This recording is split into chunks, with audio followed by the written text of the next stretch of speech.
Good morning, सुप्रभात। तो हम सभी आज करेंगे योग अभ्यास। तो आप सभी तैयार हो जाएं। तो सबसे पहले करेंगे ईश्वर का हम सभी धन्यवाद। ईश्वर का धन्यवाद करते हुए हम सभी करेंगे सूर्य नमस्कार। तो सूर्य नमस्कार के लिए रेडी हो जाएं। प्रणाम आसन, फिर श्वास लेते हुए हस्तोत्थानासन, फिर श्वास छोड़ते हुए दोनों हाथों से अपने पैरों को छुएंगे। फिर श्वास लेंगे, सामने की ओर देखेंगे, फिर श्वास छोड़ेंगे। दिस इज़ माउंटेन पोज यानी कि पर्वतासन। ये है अष्टांग नमस्कार, इसमें श्वास होल्ड करनी है। ये है भुजंगासन, इसमें श्वास लेनी है। और अब श्वास छोड़नी है। फिर से पर्वतासन। अब फिर सांस हम लेंगे, ठीक है। एक पैर आगे, जो पैर पहले पीछे गया था अभी वो वाला पैर आगे आएगा। फिर हम श्वास छोड़ेंगे, फिर श्वास लेंगे, धीरे धीरे आएंगे प्राणायाम में। सूर्य नमस्कार उन लोगों को नहीं करना है जिनका हाई ब्लड प्रेशर है या किसी प्रकार की कोई हार्ट डिजीज़ है और जिनको हर्निया है, ठीक है।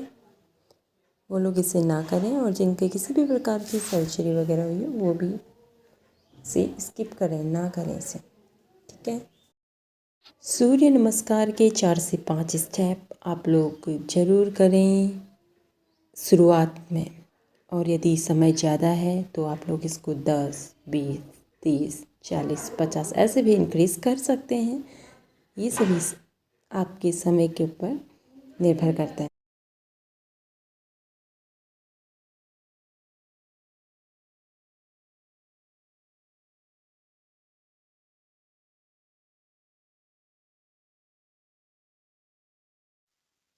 एक, इनहेल 2, 3, 4, 5, 6, 7, 8, 9 और 10, 11, 12। Each step of each round of सूर्य नमस्कार has 12 rounds in it. सूर्य नमस्कार के प्रत्येक श्रृंखला में आप देख सकते हैं कि 12 स्टेप्स यानी कि 12 योग आसन होते हैं। तो ये एक कॉम्बिनेशन ऑफ आसन है। अब हम सभी कर रहे हैं ताड़ासन। जिन लोगों को हाइट बढ़ानी है वो लोग ज़रूर इसे करें। और इस ताड़ासन के पोज में बच्चों को आप खुद भी करें और उन्हें आगे पीछे चलें उनके साथ, सो दैट कि उनकी हाइट ईजिली इंक्रीज़ हो जाए अगर किसी की हाइट छोटी है। अब हम कर रहे हैं थोड़ा नॉर्मली, अपनी बॉडी को हम प्रिपेयर कर रहे हैं आगे के योगा अभ्यास के, ठीक है। ये हम साइड बेंडिंग कर रहे हैं नॉर्मल। पैरों में थोड़ा सा हल्का सा गैप करके फिर साइड इस तरीके से स्ट्रेच कर रहे हैं, बस दैट्स इट। तो आप सभी को भी करना है इसे। अब अपने पैरों को आराम से बी कंफर्टेबली करना है। किसी प्रकार का जोर अपने आप को नहीं देना है, आराम से करेंगे। और फिर इस तरीके से होल्ड करने की कोशिश। ये एक बैलेंसिंग पोज के लिए बहुत बेनिफिशियल है, इसीलिए इसका अभ्यास बहुत नॉर्मल है। आप लोग करें इसका अभ्यास। बैलेंस और फोकस के लिए किसी एक बिंदु पे ध्यान केंद्रित करके इसे कर सकते हैं आप लोग। तो कोशिश करें बैलेंसिंग पोज करने की रोज़। तो अब हम कर रहे हैं इस तरीके से दंड बैठक। पूरी बॉडी के मेटाबॉलिज्म के लिए अच्छा है और ये बहुत लाभकारी है। आप सभी इसे करें। जिन लोगों के घुटनों में कोई समस्या है वो लोग इसे ना करें और ज़्यादा फोर्सफुली ना करें, आराम आराम से, ठीक है।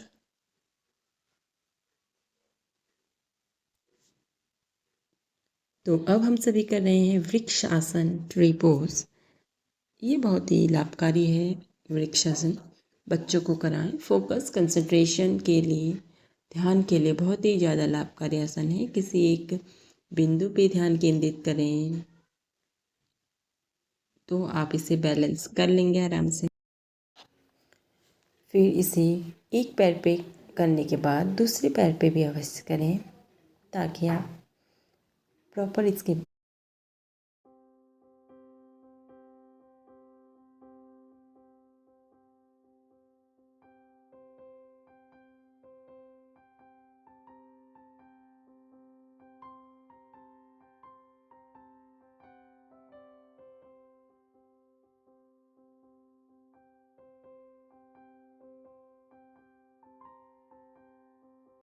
अब अपने आप को आगे के अभ्यास के लिए तैयार करेंगे और जो भी हमने अभी योगाभ्यास किया उसकी बेनिफिट्स हुए हमें इस तरीके की हमें विचारधारा रखनी है और पॉजिटिव हमारे माइंड को हमें बोलना है। इसके बाद कुछ इस प्रकार से आप सभी बैठ जाएं वज्रासन में। थंडरबोल्ट इसे इंग्लिश में बोला जाता है और वज्रासन एकमात्र आसन है। जैसा कि आप सभी को पता है खाने के बाद इसे आसन में बैठना जरूरी है फॉर बेटर डाइजेशन। उसके बाद हम चले गए हैं शशांक आसन में।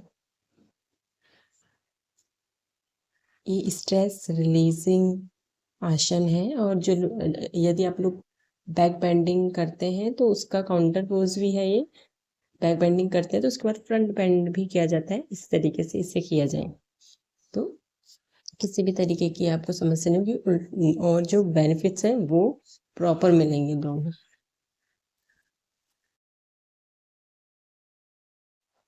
कुछ देर इसी प्रकार अपने आप को मेंटेन करेंगे आसन में और फिर आएंगे वापस और अनुभव आप खुद ही करेंगे पहली बार में कि आपका मन एकदम शांत हो जा रहा होता है इससे। तो फिर कुछ जब आप वज्रासन में खाने के बाद बैठे तो सिंपली इस तरीके से बैठ सकते हैं, ठीक है। भोजन करने के बाद तो जरूर बैठें, 1 से 2 मिनट तो जरूर बैठें। वैसे से 5 मिनट या 10 मिनट बैठते हैं कुछ लोग जिनकी उस पर कंसिस्टेंसी हो जाती है इसे बनाने इस पोस्चर में। तो अब हम उष्ट्रासन के लिए तैयार हो रहे हैं। तो यह है यानी उष्ट्र यानी कि camel. This is a very beneficial आसन फॉर द क्यूरिंग द जर्नडिस। हाँ, जर्नडिस जिसको भी होता है ना यानी कि पीलिया जिसे बोलते हैं उसे ठीक करने के लिए ये जो उष्ट्रासन है ये बहुत ही लाभकारी है। इसके विषय में आपको हम बताएंगे। तो पहले आप पूर्ण उष्ट्रासन नहीं होता है तो नॉर्मली इस तरीके से कर सकते हैं। एक हाथ पे एक साइड पे जितनी देर करेंगे उतनी ही देर ये रहा अगली साइड पे हमें होल्ड करना है आसन। तो इस तरीके से गए हम उष्ट्रासन में, थोड़ी देर होल्ड करेंगे। उसके बाद एक्सेल यानी कि श्वास छोड़ते हुए शशांक आसन में आ जाएंगे। फिर थोड़ी देर नॉर्मल ब्रीथिंग करें आप लोग, नील एक्सेलेशन, और फील करेंगे क्योंकि हमने उष्ट्रासन में बैक बेंड किया होता है तो इसीलिए हमें फ्रंट में इस तरीके से बेंड करना होता है, शशांक आसन में आना होता है, ठीक है। तो इस तरीके से इसके बहुत से लाभ होते हैं आपको, बेनिफिट्स। और आपको जो भी खिंचाव वगैरह होता है आपके बेली पोर्शन में और आपके बैक पोर्शन में तो वो आप उसका प्रॉपर मैनेजमेंट के लिए फ्रंट बेंडिंग भी आवश्यक है, ठीक है। तो ये बहुत ही लाभकारी है। तो अब हम सब कर रहे हैं कैट काउ पोज, ठीक है। तो ये जिन लोगों को फ्लेक्सिबिलिटी बढ़ानी है अपनी बैक बेंडिंग बनानी है तो उन लोगों के लिए भी बेनिफिशियल है ये। इसके डेली परफॉर्मेंस प्रैक्टिस से ये ठीक किया जाता है। अब हम सभी कर रहे हैं तितली आसन। तितली आसन के अपने अपने लाभ हैं, बहुत ही ज़्यादा लाभकारी है। ये हमारे डाइजेस्टिव सिस्टम के लिए, लोअर बॉडी के को जो है स्ट्रेंथन करने के लिए, हमारे लेग्स को, ठीक है। बस जिन लोगों को रिसेंटली कोई ऑपरेशन वगैरह हुआ है या घुटनों से संबंधित कोई समस्या हो रही है तो वो इसे ना करें फोर्सफुल, ठीक है। That's it. बाकी आप लोग करें इसे और महिलाओं को ज़रूर करवाएं। पीसीओएस की समस्या के लिए, हार्मोनल इम्बैलेंस की समस्या को ठीक करने के लिए दिस इज़ द बेस्ट आसन। लेकिन याद रखें कि नियमित रूप से करें। नियमित रूप से करेंगे तभी लाभ होंगे, अगर नहीं करेंगे तो फिर एक दिन करने से तो कुछ भी नहीं होता ना। तो नियमित करें अभ्यास। तो इस तरीके से आपका लोअर बॉडी पूरी तरीके से स्ट्रेंथन हो जाएगी, लेग्स आपकी इनकी स्ट्रेंथ बढ़ेगी, मसल्स उसकी प्रॉपरली फंक्शन करेंगी और सभी नर्व्स में प्रॉपर वे में प्योर ब्लड का जो है सर्कुलेशन होगा और आपकी हार्मोनल जो इम्बैलेंसेस हुए होंगे वो भी ठीक हो जाएंगी। पीसीओडी की समस्या भी ठीक हो जाएगी। तो इसे ज़रूर करें। इसका अभ्यास आप लोग बढ़ा सकते हैं। इसकी ड्यूरेशन नॉर्मल ब्रीथिंग इसमें करें आप लोग, ठीक है। और इसे आराम से भी कर सकते हैं जो लोग बिगिनर्स होते हैं। तो बटरफ्लाई पोज को करें इस प्रकार। फिर जैसे ही कुछ देर इसे करें, ज़्यादा से ज़्यादा 5 मिनट तो ज़रूर करें, कम से कम 1 मिनट, और इससे ज़्यादा अगर बढ़ा सकते तो और भी अच्छी बात है। पर डेली करें, जितना भी ड्यूरेशन के लिए करें, रोज़ करें बस। उसके बाद थोड़ा सा फॉरवर्ड बेंडिंग करें और रिलैक्स। फिर वापस फिर से थोड़ा फॉरवर्ड बेंडिंग, थोड़ा स्ट्रेच। जिन लोगों को अपनी स्ट्रेचिंग, लेग स्ट्रेचिंग होती है, जो उसे सही करना है या उसे इम्प्रूव करना है, उनके लिए भी बेनिफिशियल है। तो अब आप उसके बाद बटरफ्लाई के बाद अपने जो पैर हैं उनको हम थोड़ा सा हिला लेंगे ऐसे सीधा करके। इससे इसमें बेनिफिट प्रॉपर हो जाएगा, यानी कि जो भी हमें खिंचाव महसूस हो रहा था ना, तो उसमें रिलीफ आपको हो जाएगा और एकदम नॉर्मल आप हो जाएगा। अब कुछ इस तरीके से करें, इनहेल एंड एक्सहेल करते हुए, ठीक है। आप चाहे तो अपने पैर को सीधा भी कर सकते हैं, उस पैर को, और एक पैर पे, जो पैर हमारा सामने की ओर है, उस पर हमें अपने सिर को रखना, श्वास छोड़ते हुए। जिस तरीके से हम पश्चिमोत्तानासन करते हैं, ये उसी का वेरिएशन है, लेकिन इसमें आप अपने हाथों से पैर को पकड़ सकते हैं और इसे भी कर सकते हैं, जानु शीर्षासन की तरह।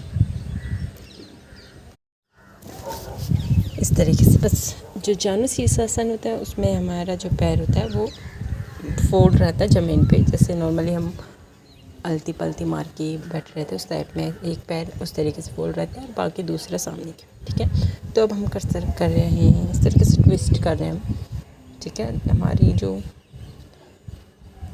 एब्डोमेन पोर्शन है और हमारा जो अपर बॉडी है उसमें इस तरीके से स्ट्रेस फील होगा, और आपके नेक पे भी आपको इस पर, नेक थ्रोट पे आपको इसमें स्ट्रेस फील होगा। ये बहुत बेनिफिशियल है, इसे रोज़ करें। इसे योगा स्टार्ट करने के स्टार्टिंग में कर सकते हैं, मतलब जिस समय आप लोग शुरू कर रहे हैं, ठीक है। Normal breathing. अब हम करेंगे प्राणायाम का सेशन। तो हम कर रहे हैं bhastrika pranayama. Inhale exhale, inhale exhale, inhale exhale, inhale exhale, inhale exhale, inhale exhale, inhale exhale. आपसे स्लोली भी करें। स्टार्टिंग अगर आप लोग बिगिनिंग फेजेस में हैं तो इससे आप लोग बहुत स्लोली भी कर सकते हैं, बहुत ज़्यादा बेनिफिट आपको इसके हो जाएंगे। तो अब अपने आप को आगे की उसके लिए प्रिपेयर करेंगे प्राणायाम। अभी हम कर रहे हैं कपालभाति प्राणायाम। अलती पलटी मार के नॉर्मली बैठ जाएं और कंटिन्यूसली इनहेल एक्सहेल करें एब्डोमेन से, यानी कि आपको जो पेट है आपको पंप की तरह फील होगा कि suppose that your stomach is a pump, ठीक है। आपका पेट एक पंप की तरह काम करेगा, जो कि जैसे हार्ट बीट होती है हमारी ठक ठक टाइप से, उस टाइप से हमें इनहेल एंड एक्सहेलेशन प्रॉपरली करना होता है। आप सिर्फ एक्सहेलेशन पे ध्यान दें, इनहेलेशन अपने आप हो जाएगा इसमें। बस स्टार्ट करने के लिए सबसे पहले इनहेल करेंगे बस जितनी हवा है उसे पेट में भरेंगे, उसके बाद कंटिन्यूसली एक्सहेल करना फोर्सफुली, तो करते रहेंगे। इसको आप लोग करें, 1 से 2 मिनट शुरुआत में करें। उसके बाद नियमित रूप से आप अपनी समय अनुसार, अपनी सुविधा अनुसार इसे करें और इसका लाभ उठाएं। यह सभी रोगों का क्षय करता है, हमारे पाचन संबंधित सभी समस्याओं को यह हल करता है, और आप हमारे जो बॉडी ऑर्गन्स हैं उन्हें हेल्दी बनाता है, प्रॉपर बॉडी मेटाबॉलिज्म को इंक्रीज़ करता है, और ये हमें बहुत ही ज़्यादा एनर्जेटिक और स्वस्थ रखता है।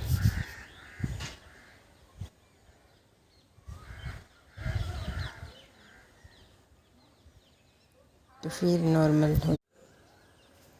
तो इसे करने के बाद नॉर्मली आप लोग इनहेल एक्सहेल करें, ठीक है। अब हम करेंगे अनुलोम विलोम प्राणायाम। इसे नाड़ी शोधन क्रिया भी कहा जाता है। ये हमारे समस्त नाड़ियों को जो है नाड़ियों का शोधन यानी कि purification of all the nerves यह करता है। नियमित रूप से इसका अभ्यास करें। हमारे शरीर में बहुत है जहाँ जो नाड़ियाँ होती हैं उनका यह प्योरिफिकेशन यानी कि शुद्धिकरण करता है। नियमित रूप से यदि हम इसका अभ्यास करें तो यह सभी नाड़ियाँ शुद्ध रहेंगी, शुद्ध हो जाएंगी। तो आपको बहुत ही लाइट महसूस होगा आपकी बॉडी को और आपको किसी भी प्रकार का कोई रोग नहीं होगा। तो इसे नियमित ज़रूर करें। कंसिस्टेंसी लाना हमारे एक बहुत बड़ा टास्क हो जाता है, तो ज़रूर करें। एक नासिका से सांस लेनी है, दूसरी नासिका से सांस बाहर। स्टार्टिंग में लेफ़्ट से इनहेल करना है, राइट से एक्सहेल, देन राइट से इनहेल, लेफ़्ट से एक्सहेल, फिर लेफ़्ट से ही इनहेल, देन राइट से एक्सहेल, देन राइट से ही इनहेल, लेफ़्ट से exhale, inhale from left, exhale from right, inhale from right, exhale from left, inhale from left, exhale from right. In this manner this process will be continue and you will have to do it and must practice or perform this Nadi Shodhan Kriya and become a very healthy version of yourself. अपने आप को अच्छा महसूस कराएं।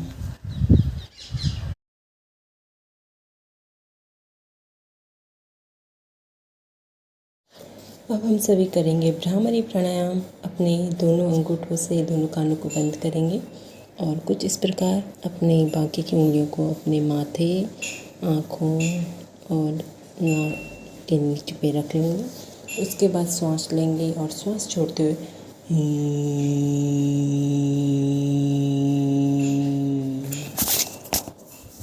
फिर से सांस लेंगे, फिर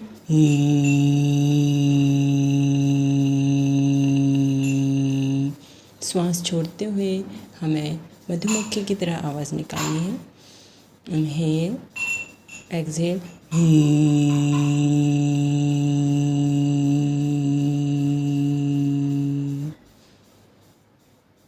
फिर से इनहेल एंड एक्सहेल।